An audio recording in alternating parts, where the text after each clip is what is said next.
નમસ્કાર મિત્રો, કેમ છો? આશા રાખું છું તમે બધા સહકુશળ હશો. હું પણ સહકુશળ છું. ફરી એકવાર તમારા માટે નવી સ્ટોરી લઈને હાજર થઈ ગયો છું. તો ચાલો મોડું ન કરતાં આજની સ્ટોરી શરૂ કરીએ છીએ. એની પહેલાં કહેવા માગીશ, જો ચેનલ પર નવા હો તો સબસ્ક્રાઈબ કરી લેજો. વિડીયો પસંદ જો આવતો હોય તો લાઈક કરી દેજો અને ભાઈબંધ દોસ્તાર ફેમિલી મેમ્બર સાથે આ વિડીયો શેર કરી દેજો. જે પણ શેર માર્કેટમાં પૈસા રોકે છે ને એના માટે આ ખાસ વિડીયો છે. અને જેને કાંઈ ખબર જ નથી પડતી શેર માર્કેટમાં, અને રાતોરાત શેર માર્કેટમાંથી તમારે રૂપિયાવાળું થઈ જવું હોય એના માટે આ ખાસ સ્ટોરી છે. અને જેટલા પણ ભાઈબંધ દોસ્તાર શેર માર્કેટમાં રોકે છે ને પૈસા, એને આ વિડીયો જરૂરથી જરૂર શેર કરી દેજો. તો ચાલો મોડું ન કરતાં આજની સ્ટોરી ચાલુ કરીએ. એક બહુ મોટું ગામ હોય છે. એક બહુ જ મોટું ગામ હોય છે. ત્યાં વાંદરા બહુ વધારે હોય છે.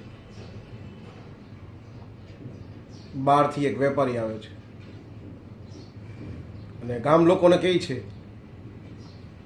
કે જે પણ મને વાંદરા પકડીને આવશે ને એને એક વાંદરાનું 10 રૂપિયા ચાર્જ આપીશ. ગામવાળા તો બહુ ખુશ થઈ ગયા કે આપણે તો વાંદરા ઘણા છે. બધાએ વાંદરા પકડીને આવવા માંડ્યા. પહેલા જ દિવસે બધાય ગામ લોકોને 1000 વાંદરા પકડી લાવે છે અને શેઠ લઈ લે છે અને 10-10 રૂપિયા આપે છે. પછી તો વાંદરાની સંખ્યા ઓછી થતી હોય, 1000 વાંદરા. બીજે દિવસે વેપારી પાછો કહે છે, હવે જે પણ વાંદરા પકડી લાવે ને એને હું 20 રૂપિયા આપીશ, એક વાંદરાની કિંમત. પાછા ગામ લોકો મહેનત કરે છે અને પાછા થોડા ઘણા વાંદરાને પકડી લાવે છે, 200-300 જેટલા. પાછા 2-3 દિવસ થાય છે. પાછા શેઠ કહે છે, હવે જે વાંદરા પકડી લાવે ને એને હું પર વાંદરે 40 રૂપિયા આપીશ. વાંદરા તો ખાસા બધા ઓછા થઈ ગયા. માન બધા ગામ લોકો ઘણી જ મહેનત કરે છે પણ વાંદરા બહુ ઓછા મળે છે અને બધા શેઠને લાવીને 100-200 વાંદરા પકડીને પર બધાય શેઠ લઈ લે છે અને 40-40 રૂપિયા લેખે એને કિંમત નક્કી કરે છે. આ વાંદરા બધા ભેગા કરીને એક જગ્યાએ રાખે છે. હવે શેઠ સિટીમાં જાય છે અને એનો એક એજન્ટ, એટલે કે એનો એક માણસ અહીંયા રાખી મૂકે છે કે આ બધા તો વાંદરાને તું સાચવજે. અને શેઠ જતો રહે છે સિટીમાં. બીજા દિવસે એ એજન્ટ ગામ લોકોને બધાને બોલાવે છે અને કહે છે, આ વાંદરા મારી પાસે તમે 60-60 રૂપિયામાં લઈ લ્યો અને મારા શેઠ આવશે ને જ્યારે 2-4-5 દિવસે પાછા આવશે ને, અથવા તો જ્યારે પણ આવે ત્યારે આ વાંદરા મિનિમમ તમારી પાસે 80-100 રૂપિયામાં તો ખરીદી જ લેશે. કારણ કે તમે જોયું છે પહેલાં 10 રૂપિયા હતા, 20 રૂપિયા હતા, 40 રૂપિયા હતા. એ રીતના વાંદરાની કિંમત વધતી જ જાય છે. ગામ લોકોને વાત બહુ ગમી કે વાત તો સાચી છે. શેઠ દિવસે ને દિવસે ભાવ ડબલ કરતા જાય છે. આ બધા વાંદરા આપણે લઈને રાખી દઈએ. જ્યારે શેઠ પાછા આવશે ત્યારે મિનિમમ 80 રૂપિયા, કારણ કે 40ના ડબલ 80 તો કરશે જ. 80ના કદાચ થોડાક ટાઈમ રાખી તો 100 પણ થઈ જાય કદાચ. બધા જ ગામ લોકો પોતાની જમા પૂંજી બધી જ ખર્ચી અને બધાય વાંદરા પોતાની યથાશક્તિ પ્રમાણે વાંદરા ખરીદી લે છે. અને બધા જ વાંદરા જેટલા પણ પકડા થાય બધા જ વાંદરા ગામ લોકો થોડા લઈ ખરીદી લે છે. આ બધા જ પૈસા લઈને એજન્ટ જતો રહે છે.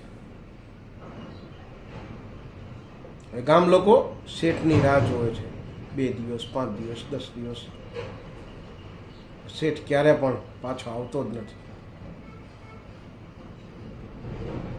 આવું જ કંઈક આપણા માટે શેર બજાર છે કે જેને કાંઈ ખબર જ નથી પડતી શેર બજારમાં.